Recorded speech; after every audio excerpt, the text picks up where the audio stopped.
지금 보시는 책은 프랑스 파리에서 1899년부터 1902년까지 쓰여진 노트로 그냥 보기엔 좀 오래되긴 했어도 평범한 노트처럼 보이지만 이걸 그냥 읽으면 건강에 매우 안 좋을 수 있어. 이 노트를 보관할 때 두꺼운 납박스에 보관을 하며 이걸 열람하기 위해서는 어떠한 일이 일어나도 책임을 지지 않는다 라는 종류의 서류에 서명을 하고 보호장구를 착용한 후에야 볼 수 있다고 해요. 아니 데스노트도 아니고 꼴랑 종이 쪼가리인데 뭐가 위험한 거지? 라고 생각하실 수도 있겠지만 이 노트는 노벨상을 2번이나 받은 과학자 마리 퀴리의 노트로 방사능에 오염되어 있기 때문이죠. 방사능은 어마어마한 에너지를 갖고 있어 몸속의 유전자나 세포를 파괴할 수 있는 데다가 한번 오염되면 오랫동안 사라지지 않고 파괴력을 유지해 그야말로 무시무시하다고 할 수 있는데 과거 일본의 원자폭탄이 터진 이후에도 도시 상황을 정리하기 위해 강제 동원된 한국인들 또한 방사능의 영향으로 오래 지나지 않아 온몸에 붉은 반점이 생기고 피를 흘리며 죽어갔다고 합니다.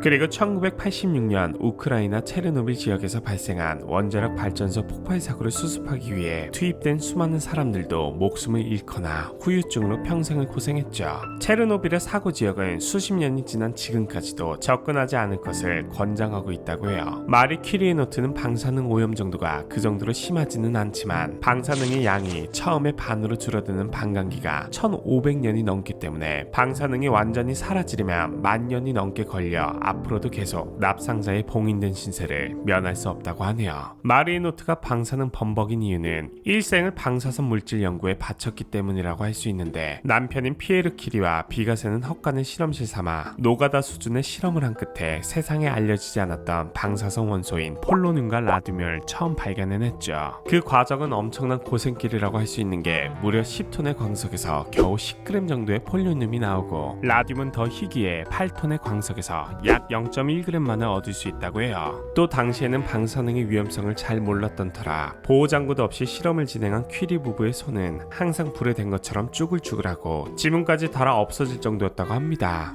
하지만 양날의 검이라는 말도 있듯 라듐을 이용한 방사선 치료는 암세포를 죽여 암 환자를 효과적으로 치료할 수 있었는데요. 라듐이 희귀하다 보니 워낙 비싸 힘들게 알아낸 라듐 관련 기술에 특허를 냈다면 어마어마한 돈을 벌 수 있었는데도 퀴리 부부는 과학이 인류에 공헌해야 한다며 모든 내용을 그냥 공개했다고 합니다. 이에 대한 존경의 표시로 의사들이 마리에게는 진료비를 받지 않는다고 하는데 그녀는 오히려 아니 왜 죄다 진료로 해놓고 돈을 안 받아?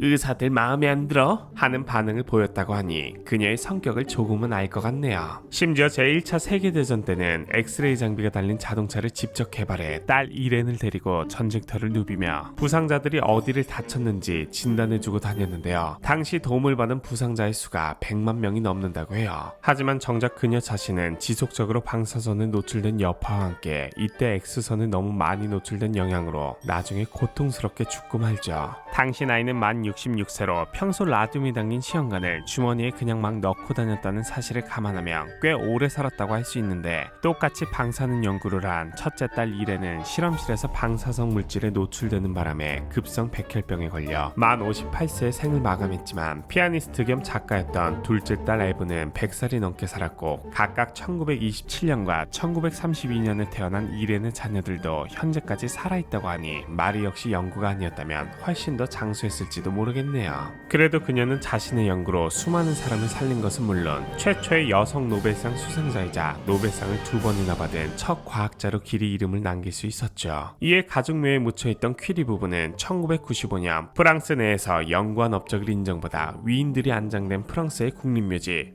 팡테옹으로 모셔지는데요. 놀랍게도 이장을 위해 무덤을 열었을 때 마리 퀴리의 시신은 혹시 모를 방사능 유출을 막기 위해 무려 1인치 두께의 납으로 안을 덧댄 관에 들어있었다고 하며 화물마차 운전자가 음주운전으로 일으킨 사고로 만 46세에 세상을 떠난 피에르는 몸에 흡수된 방사선을 거의 배출하지 못하고 죽어서인지 이장할 당시 검사에서 꽤 많은 양의 방사능이 검출됐다고 합니다. 90년대에 마리의 유품이 박물관에 기증되었을 때도 마리의 손녀 엘렌 주미안이 이거 방사능을 띠고 있어요 라고 말하자 박물관 직원들의 표정이 싹 굳으며 큰 소동이 벌어지는 웃지 못할 해프닝도 있었다고 하는데, 이후 전문가들이 유품들을 안전하게 잘 보관 처리했지만 지금도 이 유품들을 관리하러 들어가는 사람은 보호복을 잘 갖춰입고 작업을 해야 한다고 하네요. 오늘은 아인슈타인이 명성을 얻은 후에도 자신의 명예를 더럽히지 않은 유일한 인물입니다 라고 찬사를 보낼 정도로 똑똑하고 자신의 연구에 진심이었을 뿐 아니라 항상 자신보다 인류의 과학을 위했던 진정한 과학자 마리 퀴리의 노트가 납상자에 봉인된 사연에 대해 알아보았습니다. 오늘 코코보라가 준비한 이야기는 여기까지였습니다. 재밌게 보셨다면 구독과 좋아요 부탁드립니다.